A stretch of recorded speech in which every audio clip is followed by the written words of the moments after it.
We're going to start up here in the front. It has a light on the front jack for hooking up at nighttime. You have your up and down button for taking it on and off the vehicle. We have one 12-volt battery on the unit, two 30-pound propane cylinders that are full. Glass eye in the back here indicates that we're working off that bottle over there. We'll open it up, should turn green inside the eye.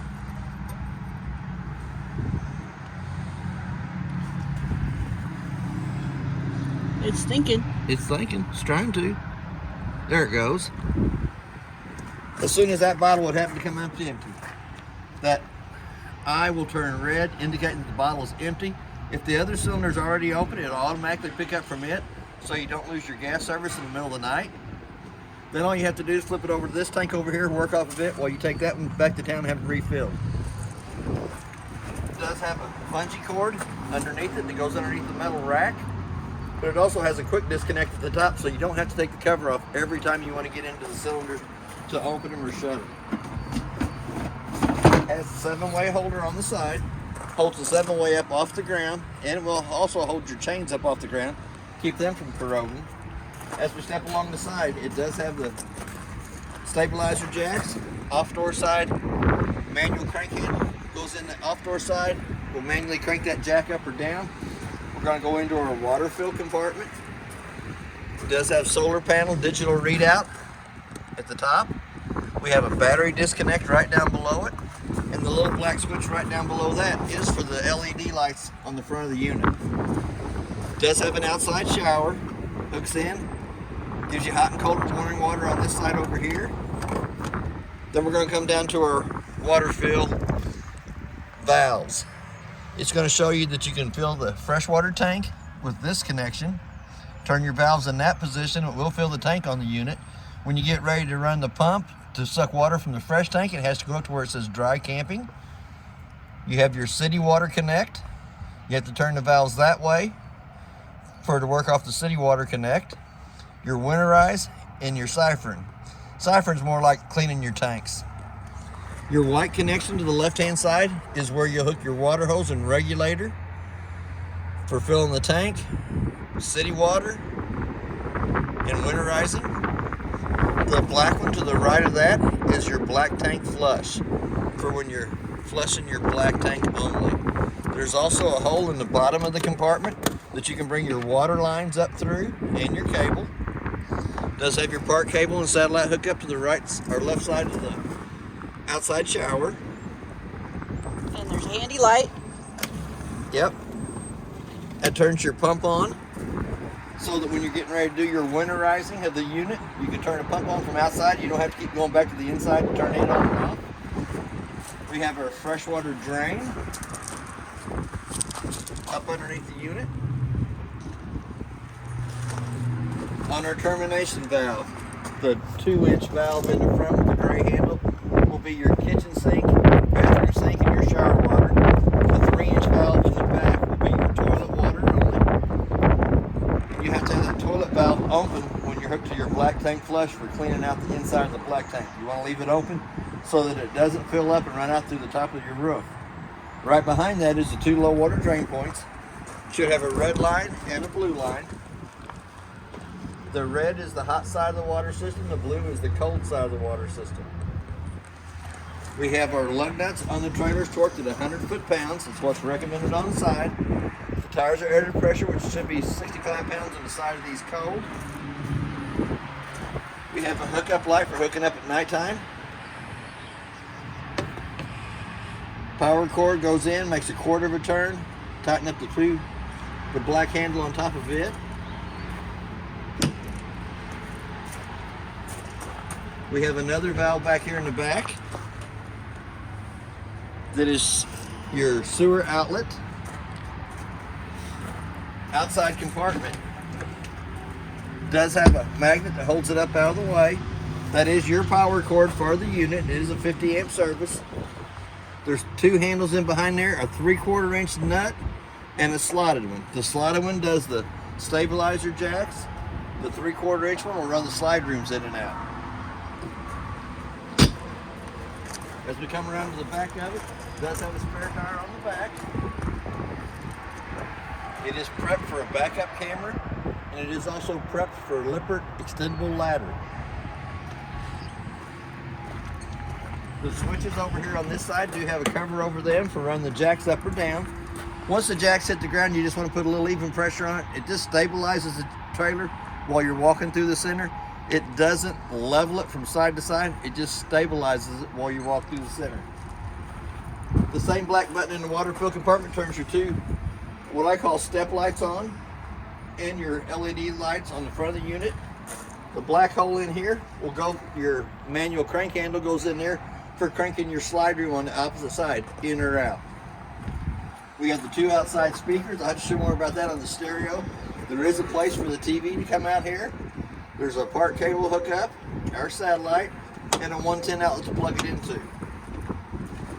We're going up to the outside kitchenette, which has an outside refrigerator in it. It is electric only. The controls for it are in the upper right-hand corner. Has to be plugged into the 110 line for it to actually work on the outside here. Next black hole down at the bottom is for the manual slide on the living room slide to run it in and out.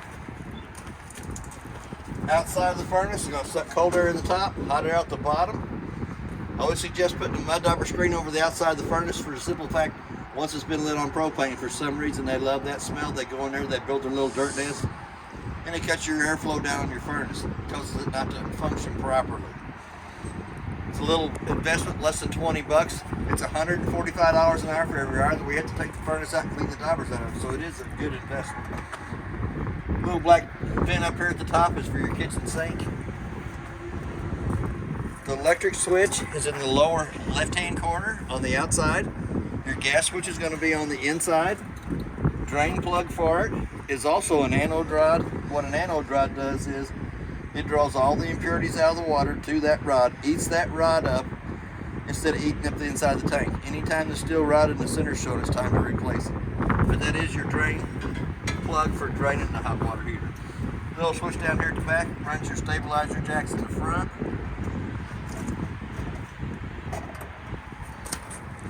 And we're back here around to the front side. So we're going to go inside the unit. You're going to open that door all the way up. Little blue handle on the left-hand side pulls the steps loose from the door frame. As it comes out, there is a push button on each one of the legs. There's 15 to 18 slots in the legs for adjustment. The main thing when the step comes out, it has to lay flat in the threshold for the door to fit over the top of it properly. And in that step, it says Palomino on it. So your little blue light goes through that. Makes it look pretty cool when it's lit up at nighttime. We're going to step up in the unit. There's two sets of keys for the trailer. One purple key does the lock and deadbolt on the front door. The other purple key does the lock and deadbolt on the back door. The gray colored keys do all your outside compartments. And we're just going to set them off to the side for now. We're going to come back up.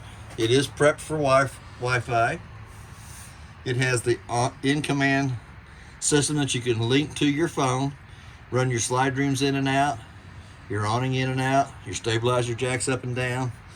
Right down below that is the thermostat. Hit the mode button, tells you your fan speed. You can crank your fan speed up or down. Hit the mode button one more time. It says cool in the upper left hand corner for your AC. You'll dial your temperature up or down for whatever degree you want it set. Hit it one more time. It says furnace on the right hand side. You'll dial the temperature up for it. Hit it one more time. It says off in the lower right hand corner. As we come down to the bottom, we're going to check our battery life. Shows you it's 2/3 of the way full. We're not plugged into the 110 line.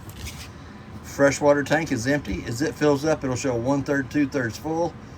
Your black tank is your toilet water. Gray tank 1 will be your bathroom sink and shower. Gray tank 2 will be your kitchen sink water only. Does not have the auxiliary tank on the unit. The toggle switch to the right of that is for the awning, to extend the awning in and out. Little red button right down below that is to turn the water pump on. Then we can also turn the water heater on. When you turn it on, the little red door side fault light comes on. It's going to stay on for about a minute. Once that red light goes off, the hot water heater will go through 3 lighting processes to light on gas.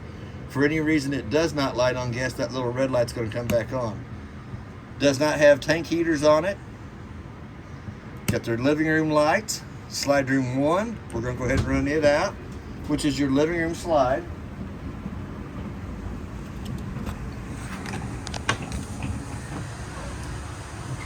It's always good to make sure there's not a trailer up close to you when you run the slide room out, or a tree on that side of the unit.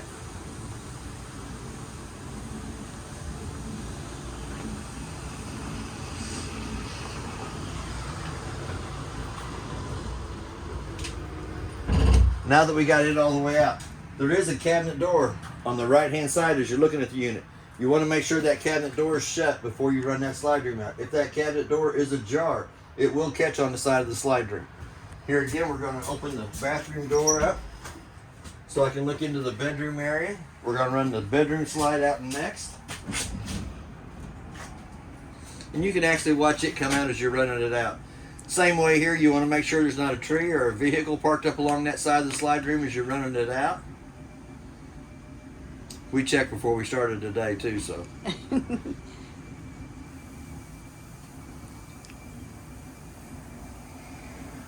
And as it goes out, you'll hear the motor ratcheting when it's all the way out. Anytime it ratchets, you need to let off the button. There is a fire extinguisher in the unit. We're going to go down to the breaker box. We're going to open it up. On the lid of the breaker box, all the breakers are marked exactly what they are from top to bottom. All your 15 amp car fuses are shown over here on this side across the top, and you have several spots that are left open on the car fuses. It does have an LP carbon monoxide detector. Makes a lot of little noise. There's your carbon monoxide part of it. Little button right above it turns your decorative lighting underneath the fireplace on. We're going to lift the glass stovetop up 2 times up out of the way. Little white button on the right hand side illuminates the valves. When you turn the valve to the highlight position, using the striker on the left hand side to light the 3 valves up on top.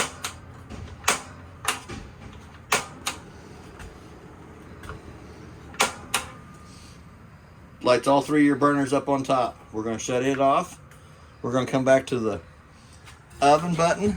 We're going to turn it to where the little flames is. We're going to hold down on it using the same striker to light the oven.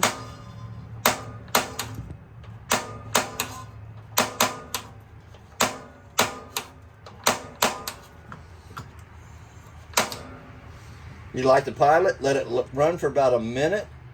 Heats up the thermocoupler right up above it. Once it heats the thermocoupler up, then you can crank it up for the temperature you want it to come up to. Ta-da! Oven lights. Also has a light in the oven that is turned on by the little blue light on the right hand side of the stove. We're going to shut it right back off. Pretty good sized cabinet space down below the sink. Add a lot of little extra goodies inside there. All the rest of the lights in the unit have to be turned on by hand. They have a little push button in the center that turns them on. We have a 110 outlet on either side of the sink in the front. One for the coffee pot, one for the toaster. We also have a USB port for charging your cell phone. All the paperwork is in the brown bag. It does have a tire monitoring system on it. That should be in the top drawer. This is a little cabinet door you got to make sure that stays shut while you run your slide room out. Has 3 good sized shelves inside of it. We're going to come back to the refrigerator. Refrigerator has 2 settings on it. It has one in the top for the freezer, and it has one in the bottom for the refrigerator.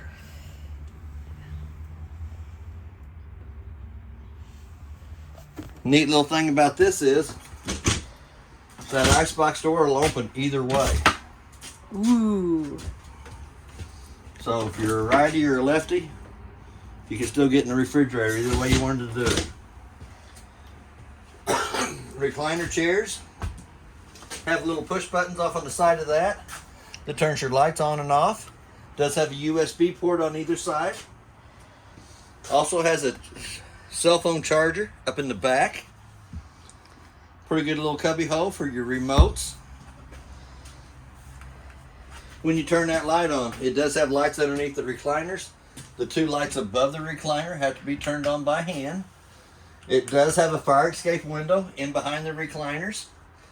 Two red handles on either side lift up, hit on the center of the window, rolls out. You can roll out and hit the ground. That's just an emergency. The brown vents on the walls and cabinets are for the heat. The air conditioner vents are in the ceiling. The white vents in the ceiling. We're going to go in through the bathroom. It does have a light switch on the wall that turns the light on. We have a 110 outlet to the right side of the sink. You have hot water on the left side of the sink, cold water on the right hand side of the sink. We have a single foot flush on the toilet. It's already got water in it, so when you push down on that, the water goes down through the bottom. Also fills, if you push down just slightly on the pedal, will fill the bowl halfway full, push all the way down, fill, and dumps through the bottom. Also has a heat vent right behind the toilet to keep the toilet warmed up for you, so you don't have to sit down on a cold toilet. Does have pretty good sized cabinet space in there, lots of extra towels, blankets, wash rags. On the glass stove or glass shower doors, rubber handle holds it in place. Does have a stopper in the bottom. You don't want to use the stopper while you're taking the shower, but if you have an infant, you can put the stopper in, fill the bottom part of the tub up with water, wash them. You should have hot water on the left hand side, cold water on the right hand side. Does have a little stopper up on the button up on the shower head that you can turn it in the off position, soap up. Once you turn it back on, it will come back to the same temperature you left it off at. We're going to step into the bedroom. Light switch on the right hand side as we come in. We have a 110 outlet on either side of the bed. We have a brown vent on the cabinet down here at the bottom, bringing heat into the bedroom area. We have another thermostat, which we're going to turn it on.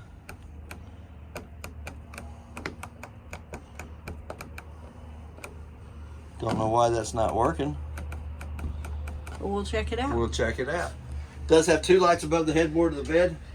Have the little button in the center to turn them on and off. We should have storage up underneath the bed. And that is where your kitchen table's at, that you can take out and put into the kitchen area in front of the recliners. Does have a pretty good sized closet on either side.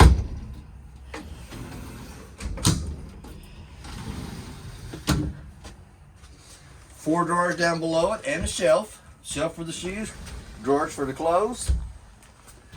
Does have the same step on the rear door of the trailer as it does on the front. Sorry, I didn't open it up when we was on the outside. This does have the Palomino logo in the inside that the blue lights illuminate on the outside of the unit. Does have a privacy door between the bathroom and the master bedroom. And you've got your TV. We got our TV mount, a 110 outlet to plug it into, and it will work off the park cable or satellite in the bedroom area. It does have the slow rising shades. Either side of the headboard and in the back wall of the unit. We're going to step back up into the inside to the entertainment center. Does have a pretty good sized cabinet above it. Extra DVDs. There's going to be 3 remotes in the unit. The bigger one is for the TV. I would turn it on, but we're not plugged into the 110. The middle size is for the stereo. And the stereo will play a DVD between the stereo and the TV. You have to use the remote for the stereo to fast forward, rewind on your DVD. Then you have the little remote at the bottom that turns the fireplace on. We're not plugged into 110, so it's not going to come on. But the little remote's for the fireplace. The middle size remote is for the stereo. The bigger remote is for the TV on the unit. That is basically everything on your unit. If you have any questions, I'll try to answer them the best that I can, and thank you for your time.